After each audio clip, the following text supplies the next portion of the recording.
Hello Bear Fam! So dumating na nga ang ating D&D Chili Garlic. Sobrang excited na talaga akong tikman to dahil sa mga nakakilala sa akin, alam na talaga nila na mahilig ako sa maanghang. And tingnan nyo naman Bear Fam, sobrang dami talaga ng chili and garlic na ginamit dito. Talagang hindi tinipid yung paggawa. So tara, i-partner natin siya dito sa isa sa mga paborito kong ulam, which is tofu. Grabe, nung tinitingnan ko pa lang to, sobrang nagugutom na talaga ako. And ang pinakamasarap dito, syempre lalagyan natin ng konting oil yung kanin natin para mas lasap na lasap natin yung pagka-chili and garlic niya. So ayun Bear Fam, unang subo para sa ating lahat, tikman natin.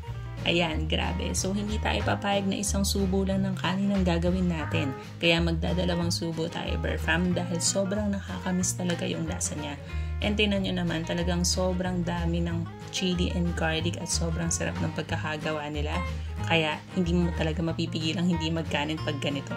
So yan, dahil dyan, magsa-second round tayo Bear Fam. Pero this time, itlog na lang yung kakainin natin. Hindi na tayo magkakanin. At kahit ulam mo lang siya i-partner, talagang napakasarap pa rin niya.